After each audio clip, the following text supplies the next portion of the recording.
भारत की ये भूमि इतिहास से भरी पड़ी है। हर एक ज़िले में भारत के कण कण और रज में हम देखें कि इतिहास के स्वर्ण पन्नों में आपको कुछ न कुछ यहाँ का ऐतिहासिक पृष्ठभूमि मिलेगी। हाँ, आज हम बात करने वाले हैं कुंतेश्वर महादेव। कहते हैं कि माता कुंती ने कभी यहाँ आकर तपस्या की थी और उसी दिन से इस परिसर का नाम, महादेव जी का नाम कुंतेश्वर महादेव मंदिर के नाम से विख्यात है। प्राचीन मंदिर है। आप इसकी नक्काशी, इसकी कलाकृति देखेंगे तो आपको हज़ारों वर्ष पुरानी मिलेगी। जैसा कि आप सबको विदित है कि शिवालय की स्थापना महाराजा विक्रमादित्य के कई वंशजों ने कई 500 सालों तक लगभग शिवालय की स्थापना की थी। स्वयं महाराजा विक्रमादित्य महाकाल के बहुत बड़े सेवक थे और विश्व सम्राट भी थे। उन्हीं की बदौलत आज पूरे विश्व में जगह जगह आप देखें कि शिवालय की स्थापना है। आज हम देखें कि कई शिवालय जर्जर अवस्था में हो चुके हैं, कई राज परिवार के अधीन हैं, कई सरकारों के अधीन हैं। ये शिवालय भी जहाँ चार चौगन व्यवस्थाएं होनी चाहिए, लेकिन हम देखें कि इस शिवालय में लगभग 10 सालों से मैं भी लगभग आता हूँ, लेकिन व्यवस्थाएं वैसी है। शिवालय पर सरकार को ज़्यादा ध्यान देना चाहिए। शिवालय पर अभी वर्तमान की सरकार ने कुछ बजट भी अलॉटमेंट किया है, लेकिन वो ऊँट के बराबर, ऊँट के मुँह में जीरे बराबर है। उस पर कम से कम हज़ारों करोड़ का बजट होना चाहिए। हम देखें कि शिवालय बहुत ही प्राचीन है। शिवालय जर्जर अवस्था होने का भी एक बहुत बड़ा कारण है। हमारे संतों ने, महंतों ने, हम देखें कि किस प्रकार से वो एकांत में बैठे रहते थे, नशे का प्रयोग करते थे, इसीलिए जनता का और भक्तों का भाव इस पे हटा।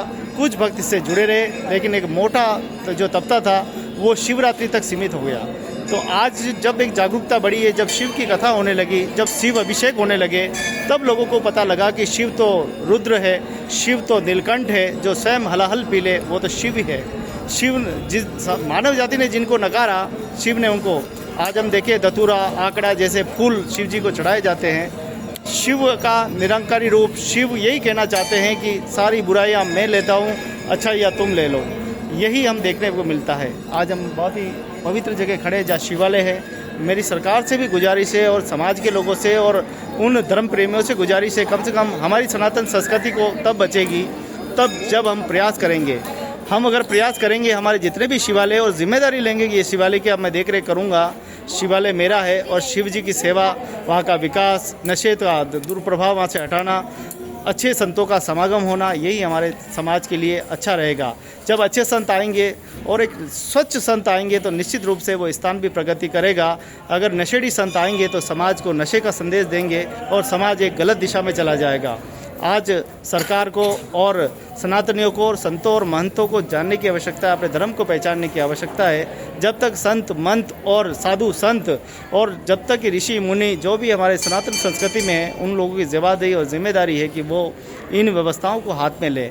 आज समाज प्रगति है, आज समाज अपने धर्म को पहचाना, धर्म के माध्यम से समाज जागृति हो रही है। मैं धन्यवाद दूंगा संपूर्ण मेवाड़ क्षत्रिय पीपादर्जी समाज के लोगों ने, जो कि विश्व की सबसे लंबी ध्वजा आप देखेंगे सुबह चढ़ेगी। आज रात्रि जागरण है और रात्रि जागरण में आज सभी इकट्ठे हो रहे हैं। देखिए माताएं, बहनें और बड़ा एक तांता यहाँ पे लगा हुआ है और धीरे धीरे यहाँ पर हज़ारों लोगों का समागम होगा और एक अच्छी पद्धति की तरफ है।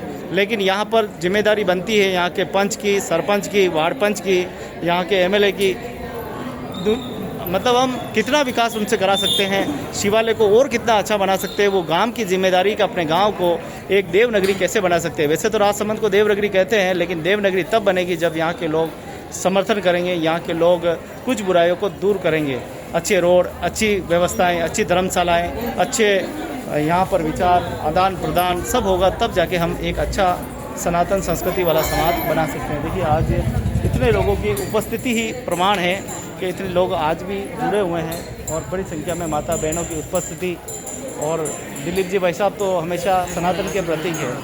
तो आज हम दिलीप जी आज बात ये कर रहे हैं कि हम सनातन संस्कृति में हम बहुत योगदान देते हैं, लेकिन आज सनातनियों की आज देखिए कि सनातनी ही खुद अपने धर्म को किस प्रकार से फजीती करते हैं और कहते हैं कि मैं एक जिम्मेदार व्यक्ति हूँ, जो अपने परिवार को दुख दे, जो अपने पिता को दुख दे, माता को दुख दे, वो तो सनातनी नहीं हो सकता, कतई नहीं हो सकता। कतई नहीं हो सकता, बिल्कुल सही बात है ना। तो आज ये बड़ी चिंता है कि हम अपने धर्म को कैसे बचाएं, अपनी संस्कृति को कैसे बचाएं।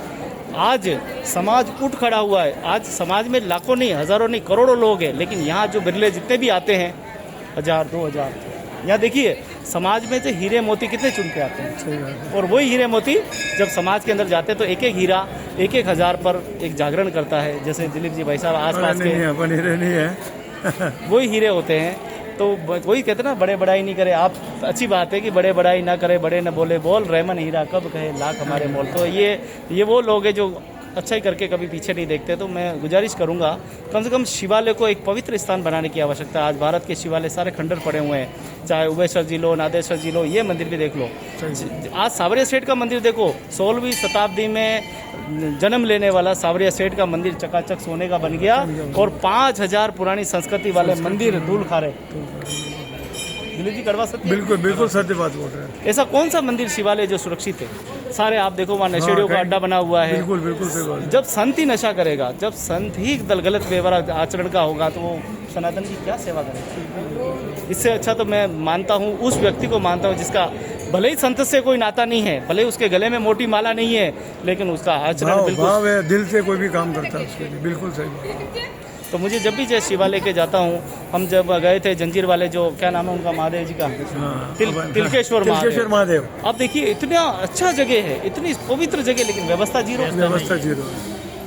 वन विभाग कहता है कि इरिगेशन डिपार्टमेंट नहीं करता, इरिगेशन डिपार्टमेंट कहता है वन विभाग नहीं करता, वन विभाग कहता है की गलती है ना। मतलब आप मोटी मोटी तनख्वाह किस बात की लेते हो? सही बात है भाई, जो भी वहाँ का रेंजर है, फॉरेस्टर है, तनख्वाह तो सरकार से ले रहे हो ना। जब सरकार नहीं ध्यान देने के कारण ही ये सब हो रहा है। तो तनख्वाह बत लो कि भाई मैं फॉरेस्टर हूँ, मेरे इधर महादेव जी है, मैं इधर तनख्वाह नहीं लूंगा, फ्री में काम करूँगा।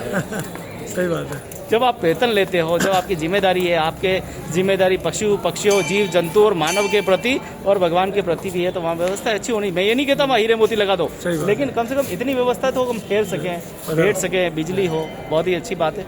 तो शिवालय को लेकर आज ये रिपोर्ट थी कि हम शिवालय को हम कैसे अच्छा बना सकें। तो बहुत ही खूबसूरत सा कार्यक्रम चल रहा है, बड़ा ही सुंदर। और कुंतेश्वर महादेव मंदिर पर आते हैं तो बड़ा आनंद लगता है। हर साल संपूर्ण मेवाड़ देखो सभी पधार गए। हाँ हाँ, हर हर महादेव, कुंतेश्वर महादेव में आपका स्वागत है। तो देखिए हर साल रात्रि जागरण, और मैं तो गुरुदेव कभी सोचा ही नहीं था कि मैं यहाँ आऊँगा। मैंने अपने जीवन में, लेकिन पिपा जी की पता नहीं कोई मेरे को लग रहा मांगता होगी, ईश्वरी शक्ति वही बुलाती है, वही खींचती है। और पिपा जी ने पता नहीं किसी कृपा हुई मुझ पर, मुझे नहीं पता मैं कैसे वहाँ समाज के सब प्रोग्राम में सब जगह जाते हुए, सभी चोगले में। और कैलाशपुरी हमारा हेड ऑफिस है, वहाँ कैसे कठार आश्रम पहुँचा, कैसे आपने मुझे आशीर्वाद दिया, ऋषभ जी मिले, और देने वाले संत हम कहाँ दे सकते। ऋषभ जी भाई साहब के माध्यम से ये समागम हुआ, और मुझे आपसे जो सीख मिली है ना, वास्तव में मैं कहीं भी बड़े से बड़े विद्यालय में, महाविद्यालय में जाता तो भी ऐसी ट्रेनिंग नहीं मिलती जैसी आपने मुझे तैयार किया। मैं बड़ा भाग्यशाली हूँ। बड़प्पन है। बहुत बहुत धन्यवाद। ऐसा ही स्नेह सबका बना रहे। कुंतेश्वर महादेव तो बहुत ही खूबसूरत सा स्थान कुंतेश्वर महादेव, एक बार आप जरूर आएँ और शिवालय को लेकर आप जरूर चर्चा करें। सनातन संस्कृति को बचाने के लिए आप भी जरूर प्रयास करें। सभी पर प्रभु कृपा बनी रहे। हर हर महादेव।